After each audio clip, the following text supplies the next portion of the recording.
Hello दोस्तों, Ashok IAS में आपका स्वागत है। दोस्तों हम लोग जो है डेली टारगेट टॉपिक्स करते हैं। आपको पता भी होगा कि ये सीरीज़ क्यों और किस लिए लाई जा रही है। तो आपको पता है कि 2027 हमारा टारगेट है। तो प्रीलिम्स और मेंस दोनों को ध्यान में रख कर के ये सीरीज़ लाई जा रही है। तो आज हमें डे 34 के टारगेट्स देखने हैं और कल शायद टारगेट नहीं आ पाया था, तो उसके लिए आप जो है थोड़ा-सा रिवीजन के तौर पे देख लीजिएगा। और जो पीछे अभ्यर्थी नहीं देख पा रहे हैं टारगेट, तो पीछे से डे 1 से देख कर के आइए, तो आपको चीज़ें समझ में आएँगी, ठीक है? तो आज जो हमें जो टारगेट देखने हैं, तो सबसे पहले ज्योग्राफी। आपको पता होगा कि हमने 9th क्लास की जो एनसीईआरटी है, उसको हमने समाप्त कर लिया था पूर्णतया। उसमें 6 चैप्टर थे। आपको पता होगा ये जो भारत के संदर्भ में लिखी गई पुस्तक है एनसीईआरटी की, समकालीन भारत फर्स्ट, ठीक है? तो भारतीय भूगोल के बारे में या भारत का भूगोल के बारे में इस पुस्तक में 6 चैप्टर दिए गए थे। उन 6 चैप्टर को हमने जो है 3 दिन में समाप्त किया था और कल क्लास नहीं आई, तो उसको आप एक रिवीजन के तौर पे भी पढ़े होंगे या छूट गया हो कुछ तो पढ़े होंगे। आज आपको क्या करना है, रिवीजन करना है, ठीक है? ये पूरे 6 चैप्टरों का रिवीजन करना है। अब रिवीजन कैसे करोगे? आपने जो चीज़ लिखी होगी, उसको हाइलाइट भी किया होगा, या हो सकता है नोट भी किया हो, या हो सकता है कि आपने अंडरलाइन किया हो पेंसिल से या पेन से, जो भी किया हो। तो रिवीजन करते समय उन महत्वपूर्ण जो आपके फैक्ट हैं, अवधारणाएँ हैं, शब्दावलियाँ, उनको ज़रूर रिवाइज़ कीजिए। अब ये कैसे पता चलेगा कौन-सा महत्वपूर्ण है, कौन-सा नहीं? तो आपने एक मान लीजिए एक बार पढ़ लिया, ठीक है? तो उसके बाद पीवाईक्यू।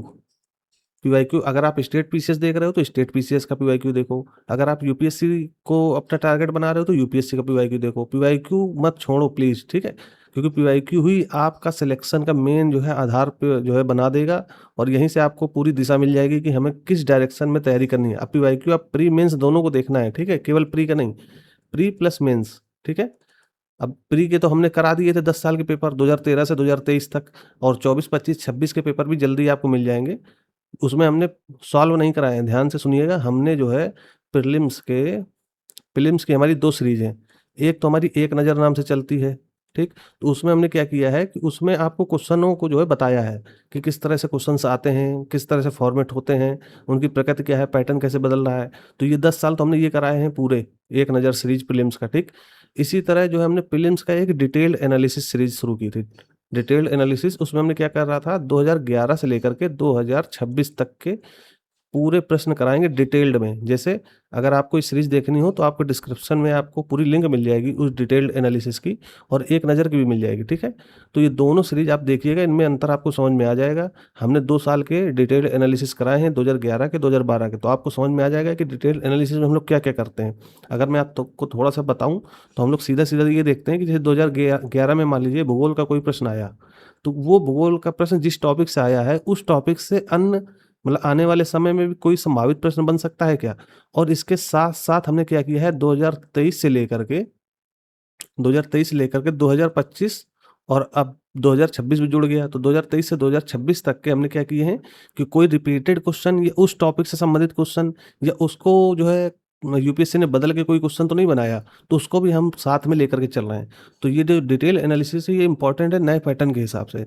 तो वो डिटेल एनालिसिस के हमने 2 साल के पेपर डिस्कशन किए हैं, जिसमें हमने 2011 का और 2012 का सब्जेक्ट वाइज़, ऐसा नहीं कि जो है एक तरफ से कर रहे हैं, सब्जेक्ट वाइज़ कर रहे हैं, ठीक है? तो ये 2 सीरीज़ प्रीलिम्स की हैं, जहाँ पे आप रिवीजन करोगे, तो ये सीरीज़ आप देखोगे तो आपको फ़ायदा ही होगा, ठीक है? तो भूगोल को जैसे आप पढ़ रहे हो, तो भारत के भूगोल के संदर्भ में आप भूगोल की सीरीज़ पूरी देख लीजिए।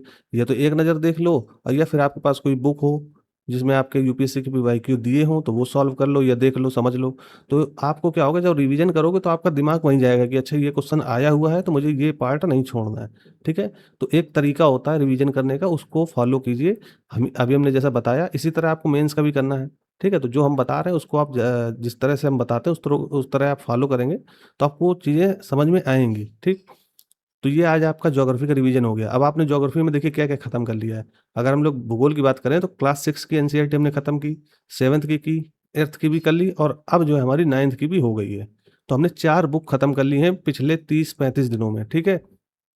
तो इतना तो आपको एक कॉन्फिडेंस आना चाहिए। अगर नहीं खत्म कर पाए हो, या कोई समस्या है, तो उसको आप कमेंट करके बताओ कि सर मुझे ये समस्या है, मुझे ये पढ़ने में समस्या आ रही है, तो उसका भी कोई ना कोई सॉल्यूशन ज़रूर दिया जाएगा। लेकिन आप सोचो कि मुझे पढ़ना ही नहीं है, या 27 देना नहीं है, 28 देना है, तो मैं आराम से पढ़ूँगा, तो वो आपकी जो है चॉइस है। लेकिन अगर आप 2027 दे रहे हो, तो आपको एनसीईआरटी पढ़नी पड़ेगी, और अभी मौका है नवंबर तक बस। ठीक है, नवंबर के बाद तो हम लोग फिर स्पीड में चलेंगे। अभी तो मैं बहुत धीमे चल रहा हूँ, आराम-आराम से बता रहा हूँ, 1-2 दिन गैप भी हो जा रहा है बीच में, है ना? तो नवंबर के बाद हम लोग स्पीड पकड़ेंगे, तब आपको ज़्यादा मेहनत करनी पड़ेगी, तब हमारी मैराथन भी आ सकती हैं। तो इस तरह से आपको अभी से तैयार होकर के आगे बढ़ना है। अभी ज़्यादा दिन नहीं हुआ है, क्योंकि 1 महीना अगर आपने और निकाल दिया 10, 15, 20 दिन, तो फिर आप 2027 के किसी भी राउंड में, मतलब किसी भी राउंड के लिए आप काफ़ी मतलब एक तरीके से एलिजिबल नहीं हो पाओगे। मतलब पढ़ तो लोगे, लेकिन पेपर निकाल पाना अपने आप में चुनौती हो जाएगी। अभी आपके पास समय है, साढ़े 9-10 महीने हैं, उसको सदुपयोग कीजिए तो सही से आपकी चीज़ें हो जाएँगी। तो भूगोल की हमने 4 किताबें खत्म की, इतिहास की हम क्या कर रहे हैं, 6 की खत्म कर चुके हैं, जो कि प्राचीन इतिहास से संबंधित है। 7th की हम खत्म कर चुके हैं, जो मध्यकालीन इतिहास से संबंधित है, ठीक है? और 8th की जो हम लोग लास्ट अब आज उसका भी जो समापन हो जाएगा, तो 8th क्लास की भी एनसीईआरटी समाप्त हो जाएगी, न्यू एनसीईआरटी, ठीक है? इसके अलावा हम लोगों ने पॉलिटी की जो है 2 पुस्तकें खत्म की थी। एक राजनीतिक सिद्धांत क्लास 11th और दूसरा भारत का संविधान। तो ये हमने खत्म किया है। लगभग 10 से 12 बुकें हमने जो है इतने 35 34-35 दिन में समाप्त किया है। अगर आप मेरे साथ चल रहे हो तो डेली 1-2 चैप्टर हम दे रहे थे, ज़्यादा दे भी नहीं रहे थे। इसके साथ-साथ पीवाईक्यू देखना है। अब आपका काम क्या है? जो बताया जा रहा है उस डायरेक्शन में पढ़ लो बस, और कुछ नहीं करना। अपने मन से एक्स्ट्रा मत पढ़ो कि सर यहाँ से यूट्यूब से देख लें क्या ये? कोई जो है आपको मतलब एक तरीके से लगता है कि ये चीज़ अच्छी है। हो सकता है हमारा आपको मटेरियल कम अच्छा लगता हो, किसी अन्य कोचिंग है जिनके पास संसाधन अच्छे हैं, उनका मटेरियल आपको ज़्यादा अच्छा लगता हो। लेकिन एक एक आप ये भी तो देखो कि आपकी एक दिशा किस तरफ जा रही है, आपको पढ़ना कहाँ पे है, इतना। आप इस दायरे से बाहर निकल के यहाँ देखने चले जा रहे हो।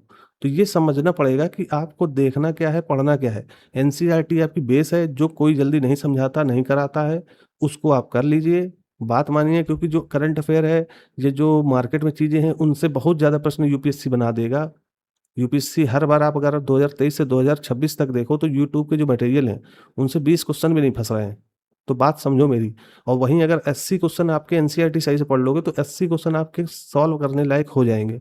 मतलब नहीं, अगर 80 तो कम से कम 60 क्वेश्चन ऐसे होंगे जो आपको एनसीईआरटी ही सॉल्व करा के दे देगा। इसलिए एनसीईआरटी का महत्व है, उसको समझिए। लोक लुभावन या लालची प्रवृत्ति की तरह जो है चीज़ों को मत देखिए कि ये देख ले रहे हैं, वो देख ले रहे हैं। इससे क्या होगा, एक भटकाव होगा, फिर समय निकल जाता है, फिर वो चीज़ें मिलती नहीं हैं, ठीक है? तो आज आपको ज्योग्राफ़ी की चीज़ें करनी है रिवीजन के तौर पे। इसी तरह हिस्ट्री की क्लास 8th की, ठीक है? 11th की नहीं, 8th की क्लास की जो हिस्ट्री है, जिसमें हम लोग जो आधुनिक इतिहास पढ़ रहे हैं, उसका भाग 2। अगर नई एनसीईआरटी है तो उसमें भाग नहीं, सीधा लिखा है हमारे अतीत 3, ठीक है? उसकी पुस्तक यहाँ मैंने कल भी बताया था, पिछले वाले में, कि इस तरह की पुस्तक आएगी, ठीक? तो हिस्ट्री में आपको आज लास्ट चैप्टर 2 पढ़ने हैं, कौन-कौन से? एक 11वाँ चैप्टर और दूसरा 12वाँ चैप्टर। तो 11वाँ चैप्टर क्या है? राष्ट्रीय आंदोलन का संगठन। राष्ट्रीय आंदोलन किस तरह से शुरू हुआ था? कहाँ इसका जो है किस तरह से महत्व था?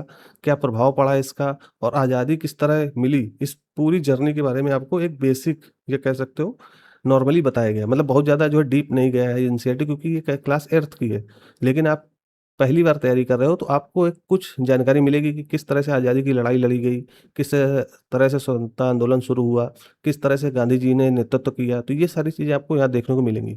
तो राष्ट्रीय आंदोलन का संगठन 1870 के दशक से 1947 तक, ये चैप्टर का नाम है। अगला है स्वतंत्रता के बाद। आप आज़ादी मिल गई तो उसके बाद की घटनाएँ इसमें दी गई हैं, तो उसको भी देखना है कि किस तरह से हमारा जो है संविधान बनने के बाद प्रक्रिया शुरू हुई, किस तरह से सरकार चली, क्या-क्या चीज़ें की गई भारत में, ठीक है, आज़ादी के बाद। वो सारी चीज़ें दी गई हैं। और मैंने जैसा कि कहा कि फैक्ट, शब्दावलियाँ और अवधारणाएँ, जो किताब में ये चैप्टर के जो पेज होता है उसके कोने में या कहीं साइड में लिखे होते हैं, तो वो शब्दावली या फैक्ट उनको नहीं छोड़ना है, ठीक है? अवधारणाएँ, कुछ कॉन्सेप्ट लिखे होते हैं, तो उनसे यूपीएससी अक्सर, अगर आप पीवाईक्यू देखोगे तो उन्हीं जो है बॉक्स से क्वेश्चन यूपीएससी ने उठाए हैं, ठीक है?